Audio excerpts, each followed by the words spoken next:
ನಮಸ್ಕಾರ ಸ್ನೇಹಿತರೆ. Valentine's day ಹಿನ್ನೆಲೆಯಲ್ಲಿ ಬೆಂಗಳೂರಿನಲ್ಲಿ ಬಾಡಿಗೆಗೆ ಬಾಯ್‌ಫ್ರೆಂಡ್ ಎಂಬ ಪೋಸ್ಟರ್‌ಗಳು ಕಾಣಿಸಿಕೊಂಡಿವೆ. ಕೇವಲ ರು. 389ಕ್ಕೆ ಒಂದಿನದ ಬಾಯ್‌ಫ್ರೆಂಡ್ ಸಿಗುತ್ತಾನೆ ಎಂದು ಬರೆದಿರುವ ಈ ಪೋಸ್ಟರ್‌ಗಳು ಸಾರ್ವಜನಿಕ ಆಕ್ರೋಶಕ್ಕೆ ಕಾರಣವಾಗಿದೆ. ವ್ಯಾಲೆಂಟೈನ್ಸ್ ಡೇ ಇದೊಂದು ವಿದೇಶಿ ಸಂಸ್ಕೃತಿ ಅಷ್ಟೇ ಅಲ್ಲ, ಭಾರತೀಯ ಸಾಂಸ್ಕೃತಿಕ ಮೌಲ್ಯಗಳಿಗೆ ವಿರುದ್ಧವಾದದ್ದು ಎಂದು ಎಷ್ಟೇ ಜಾಗೃತಿ ಮೂಡಿಸಿದರೂ ಯುವ ಜನಾಂಗ ಪ್ರೇಮಿಗಳ ದಿನಾಚರಣೆ ನೆಪದಲ್ಲಿ ದಾರಿ ತಪ್ಪುತ್ತಿದೆ ಅನ್ನೋದಕ್ಕೆ ಬೆಂಗಳೂರಿನಲ್ಲಿ ವ್ಯಾಲೆಂಟೈನ್ಸ್ ಡೇಗೆ ಬಾಯ್‌ಫ್ರೆಂಡ್ ಬೇಕಾ ಎಂದು ಕಿಡಿಗೇಡಿಗಳು ಪೋಸ್ಟರ್ ಅಂಟಿಸಿರುವ ಘಟನೆ ತಾಜಾ ಉದಾಹರಣೆಯಾಗಿದೆ.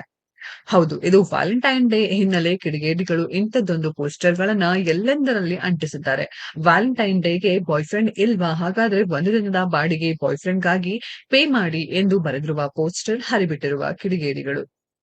ಬೆಂಗಳೂರಿನ ಜಯನಗರ ಬನಶಂಕರಿ ಭಾಗದಲ್ಲಿ ಎಲ್ಲೆಂದರಲ್ಲಿ ಗೋಡೆಗಳಲ್ಲಿ ಹಚ್ಚಿರುವ ಕಿಡಿಗೇಡಿಗಳು ವ್ಯಾಲೆಂಟೈನ್ಸ್ ಡೇಗೆ ಹುಡುಗ ಬೇಕಾದ್ರೆ ಕೇವಲ ರು. 389 ಕೊಟ್ರೆ ಸಾಕು, ಒಂದಿನದ ಬಾಯ್‌ಫ್ರೆಂಡ್ ಸಿಗಲಿದ್ದಾನೆ ಎಂಬ ಅರ್ಥದಲ್ಲಿ rent a boyfriend only rupees 389 scan me ಬರೆದಿರುವ ಪೋಸ್ಟರ್‌ಗಳು ಜಯನಗರದ 8 ಬ್ಲಾಕ್ ಬನಶಂಕರಿ ಬಿಡಿಎ ಕಾಂಪ್ಲೆಕ್ಸ್ ಬಳಿ ಕಂಡುಬಂದಿದೆ. ಇಂಥ ವಿಚಿತ್ರ ಪೋಸ್ಟರ್ ಕಂಡು ಸಾರ್ವಜನಿಕರು ತೀವ್ರ ಆಕ್ರೋಶ ವ್ಯಕ್ತಪಡಿಸಿದ್ದಾರೆ. ಈ ರೀತಿ ಪೋಸ್ಟರ್ ಅಂಟಿಸುವ ಮೂಲಕ ದುಷ್ಟರು ನಗರದ ಸಂಸ್ಕೃತಿ ಹಾಳು ಮಾಡಲು ಹೊರಟಿದ್ದಾರೆ. ಈ ಬಗ್ಗೆ ಕ್ರಮ ಕೈಗೊಳ್ಳಬೇಕು ಎಂದು ಬೆಂಗಳೂರು ಪೊಲೀಸರಿಗೆ ಟ್ವಿಟರ್ ಎಕ್ಸ್‌ನಲ್ಲಿ ಟ್ಯಾಗ್ ಮಾಡಿ ಆಗ್ರಹಿಸಿದ್ದಾರೆ. ಸ್ನೇಹಿತರೆ, ಇಂತಹ ಪೋಸ್ಟರ್‌ಗಳನ್ನ ನೋಡಿ ನಿಮ್ಗೆಲ್ಲ ಏನನ್ಸುತ್ತೆ ಅನ್ನೋದನ್ನ ಕಾಮೆಂಟ್ ಬಾಕ್ಸ್ ಅಲ್ಲಿ ಕಾಮೆಂಟ್ ಮಾಡಿ.